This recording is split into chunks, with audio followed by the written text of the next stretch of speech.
If you're thinking about becoming a freelancer, or maybe you've just started and you're kind of trying to figure out what you need to do, there's three hard truths that I wish I knew before I started. I've been a freelancer for a number of years now, but I really wish I put some things in place when I first started rather than being behind the eight ball and doing these things afterwards. Number one, I would definitely like keep in mind that as a beginning freelancer, it's going to take a while to get momentum.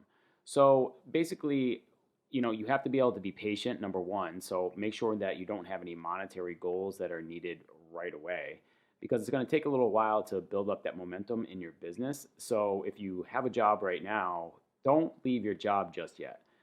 Start to build your practice as a freelancer. And then once you get to a point where you're like, okay, I got to make a choice, whether it's work or it's either my job or it's my freelancing career, then it'll become time to make that decision.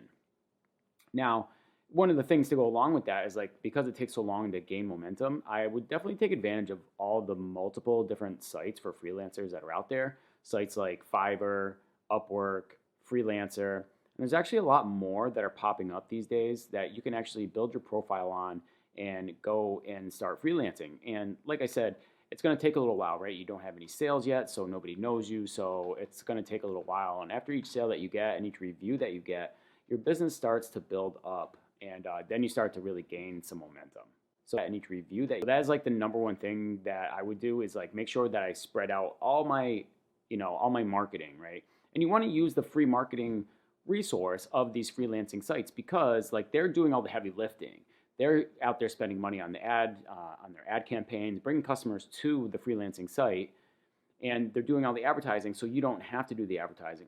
They're out there spending money on on their ad campaigns, bringing customers to the freelancing site, and they're doing all the advertising, so you don't have to do the advertising. What you have to do is make sure that your profile's on point, that you're actually collecting leads and you're getting customers and clients on those sites, right? So it's a free practice, and basically what happens is once you get a customer, and all you have to do is pay out a little bit of commission to the freelancing sites for bringing you that customer, which is a fair deal, especially when you're getting started. It's like having a partner in advertising. So I would definitely keep that in mind going forward.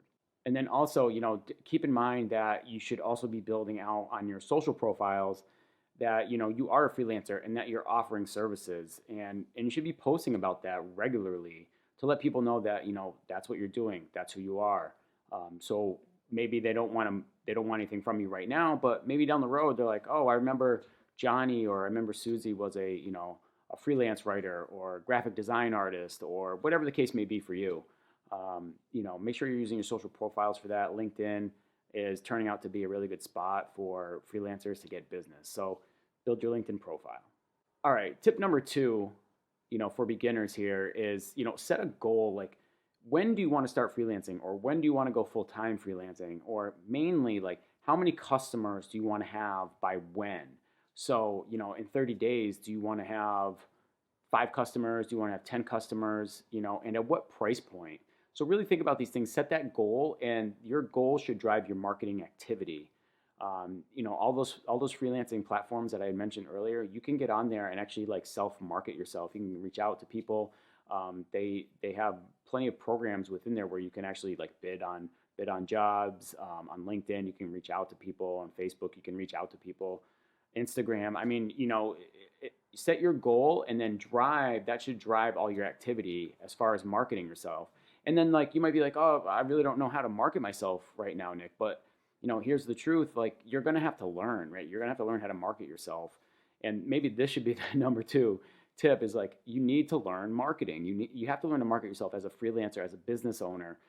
This is going to be huge for you going forward. If you don't know how to market, you will fail as a freelancer. And if you're too scared to even try, you're going to have to learn, all right? You're going to have to get over that fear. We all need to grow. We all need to like push past a certain point. Like when I first started, I was a terrible marketer. I mean, when I first did my first YouTube video, I was terrible at it. Oh my God, I cringe at the thought of me in front of a camera. But now, like, turn the camera on and I'm ready to go. And my point is this, is that as you build that skill and you do your reps, right? I'm going to talk about reps here because, like, same thing as working out. As you do more reps and you work out consistently, you build yourself up, right? You get stronger, you get better, your skill set gets stronger. And so, like, as you go, you'll get better and you'll really dial it in. So don't be afraid to get started. We all suck when we get started, but just know that you'll have to start and you'll have to learn. And there's plenty of resources out there these days online where you can learn from someone and they can show you the ropes. Now, another aspect of that is like you want to think about the price. So how much do you want to charge your customers? Are you just going to charge people based off what competitors are charging? Or do you actually want to build something where you stand out from your competitors and you can charge even a little bit more or maybe a lot more?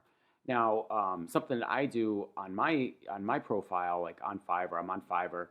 It's probably my most successful freelance profile, and it took a little while to build up some momentum. But I got a Fiverr's Choice on there. I get recommended by Fiverr, and I charge a lot more than my competitors. I actually don't really have a whole lot of competition because I lead with something. I lead with something else. Like my marketing video is very important, and I distinguish myself from the competition. Like it's very clear about my profile that how I differ from the competition, and I charge a premium. And I charge a premium for my service, which is great um, because now people see me as more of a professional. I can charge more, and then recurring business, I get to charge more as well. So that's something to think about. Like commodity, right? So do you want to commoditize yourself, or do you actually want to charge a premium? A commodity basically is like who's the lowest bidder. I can tell you right now, I started out as the lowest bidder, and that is not the way to go. So, like, please just take my advice right now. Do not be the lowest bidder because people will treat you as the lowest bidder, and you're gonna get paid as such for your time. And honestly, like as a freelancer, you really want to grow a legitimate business that can make you some money either on the side or full-time income. All right. And now, number three, this is probably the most important. The fastest way to success as a beginner freelancer, is going to be with finding a mentor. So a mentor is going to be so big. I mean, I'm just kind of like a brave person. I just dove right in. I just jumped right into freelancing. I'm like, I don't know. I'm just going to try it. I see other people doing what I was learning about, and so I was like, okay, I'm just going to set up a profile and go. And I figured it out along the way. And by accident, I stumbled across, something that really helped me out. And it really, like I said, it helped me extend or catapult my career as a freelancer. And it's by pure accident. But, I just got lucky. I guess like the harder you work, the luckier you get. But what I'm trying to say is I wish I had a mentor in the beginning to like lead me in the right direction, and so that I could it would make my path a little bit easier and probably would have had success a lot faster. Now, would they have led me down the road that I went on? Probably not. And I found out like a really good tactic to separate yourself from the competition and actually raise your level of quality clients. Um, it's really paid off for me. So, having a mentor is really going to help. And a lot of times too, you might feel a little bit down in your journey as a freelancer, like, oh, is this the right decision? Am I not good enough? And those are feelings you're going to get as an entrepreneur. I mean, that's basically what a freelancer is, right? You're an entrepreneur. You're trying to go out on your own and build something, or you're doing it on the side. Either way, but you're going to face a lot of difficulties. You're going to create a lot of self doubt, just some negative self talk. So, like, in order to beat that, to beat that self talk, a mentor really helps. Someone to kind of like just say, hey, guide you along, tell you that you're doing the right thing, and just keep pushing you. And you really need that. And somebody that can help you with your mindset. Now, you might not need a mentor for your mindset. It would definitely help, but mindset is going to be a huge, huge, huge factor for you as a freelancer. So I just want to say that. So just keep those things in mind. It's going to take time to build momentum. You're also going to, want to set goals. You want to figure out where you want to be by a certain time. Don't just do it like all willy-nilly. Actually get in there, have a plan. And like the mentor is probably going to be the biggest factor for your success. If you want the fastest success, it's going to be with a mentor. Now, if you want to know the secret that I use in order to catapult my business and grow my business just beyond whatever thought could be possible on Fiverr, I put together a little mini course, kind of like goes through like the secret that I learned and everything that I did. If you want to check it out, go ahead and click the link down below. It's in the description. Click that link over to the page where I lay everything out, do a video showing you everything that's going on. So you can check out the page, and if you want the training, go ahead and grab that. Otherwise, I will see you on the next video. Peace.